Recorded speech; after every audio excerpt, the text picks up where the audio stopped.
यहाँ पर जो भी दिल्ली से बाहर के साथी हैं, अलीगढ़ के साथी, यूपी के साथी, यूपी में इलाहाबाद, बनारस से जो भी साथी आए हैं, मुझे लगता है कि सबसे पहले उनके जज्बे को एक जोरदार ताली से उनका स्वागत करना चाहिए।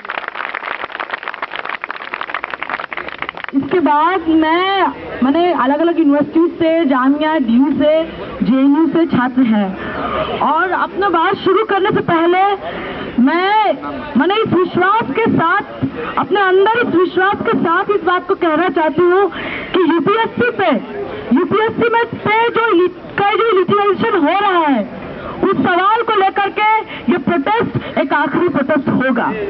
इसके बाद यूपीएससी में जो एक किस्म का राजनीति चल रहा है कि डिप्राइव्ड सेक्शन से आए हुए लोगों को कंटिन्यूसली छांटा जा रहा है, उसको हम रोकेंगे।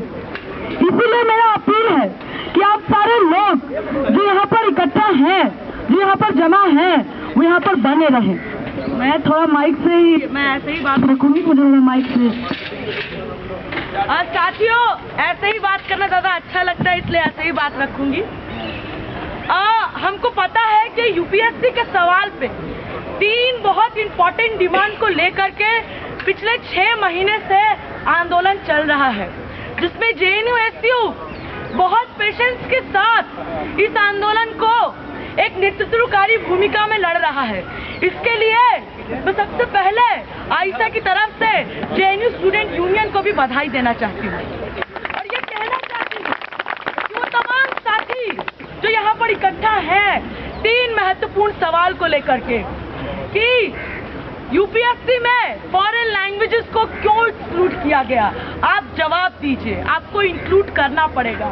एक दूसरा सवाल कि सीसैट का जो चेंजेस आपने किया है, इससे पूरा का पूरा डिप्राइव्ड सेक्शन, पूरा का पूरा वो पिछड़ा इलाका छट जाता है, इसलिए सीसैट को आपको वापस लेना पड़ेगा। और एक तीसरा सवाल जो हम एक अटेम्प्ट का बात कर रहे थे, हम एक्स्ट्रा अटेम्प्ट की बात कर रहे थे, उसमें हमको एक जीत हासिल हुआ है। मुझे लगता है कि पिछले लंबे समय से इस आंदोलन के दौरान जो एक जीत हमको हासिल हुई है, उस जीत को हमको रिकॉग्नाइज करने की जरूरत है, और इस बात को भी कहने की जरूरत है कि ये जीत हमारी इसी लंबी लड़ाई का हिस्सा है जो हम पिछले 6 महीने से लड़ते आ रहे हैं। साथियों,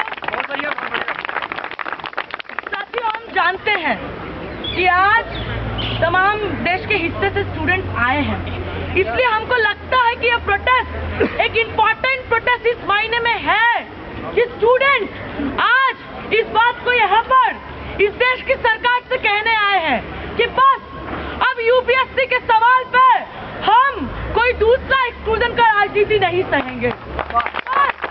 यूपीएससी के सवाल पे अब हम कोई दूसरी बात नहीं सहेंगे। वो सारे लोग जो डिप्राइव्ड सेक्शन से आते हैं, उनके लिए एक डिग्निफाइड जॉब अपॉर्चुनिटी का रास्ता आपको देना पड़ेगा। साथियों, यूपीएससी एक मसला है जिसको लेकर के हम यहाँ पर इकट्ठा हुए हैं, लेकिन मुझे लगता है कि यूपीएससी को कुछ और भी मुद्दों से, कुछ और भी बातों से जोड़ करके एक लार्जर एस्पेक्ट में देखने की जरूरत है। आइए थोड़ा देखते हैं कि देश में अलग अलग हिस्से में शिक्षा व्यवस्था का, जॉब अपॉर्चुनिटी का, रोजगार का क्या हालत है। चलिए देखते हैं। बात करते हैं प्राइमरी एजुकेशन से।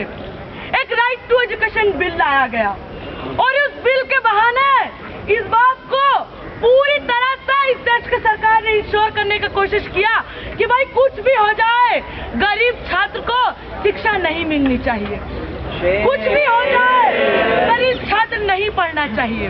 कहा गया कि हम एक कूपन देते हैं, और उस कूपन के थ्रू कोई भी गरीब बच्चा जाकर के कॉन्वेंट में पढ़ पाएगा। लेकिन बहुत इंटरेस्टिंग बात है कि जब वो बच्चा कॉन्वेंट में जाता है पढ़ने, पब्लिक स्कूल में जाता है पढ़ने, तो पब्लिक स्कूल का क्लास कैरेक्टर सामने आ जाता है। किस तरह से हम जानते हैं कि फिरोजाबाद मॉडल स्कूल में एक बच्चे को नंगा घुमाया गया, इसलिए क्योंकि उसके पास और तमाम तरह की जो चीजें थी, जो तमाम तरह के खर्च थे, उसको पे करने के लिए पैसा नहीं था। और इस तरह का चीजें हर एक सेक्टर में एजुकेशन में लग रहा है। चलिए हायर एजुकेशन के बारे में बात करते हैं। बगल में एक यूनिवर्सिटी है, दिल्ली यूनिवर्सिटी। क्या चल रहा है वहां पे? पिछले 1-1.5 साल से स्टूडेंट लगातार प्रोटेस्ट कर रहे हैं FYUP के खिलाफ। क्या है ये FYUP? एक ऐसा सिस्टम, कहा जा रहा है आपके पास मल्टीपल एग्जिट है।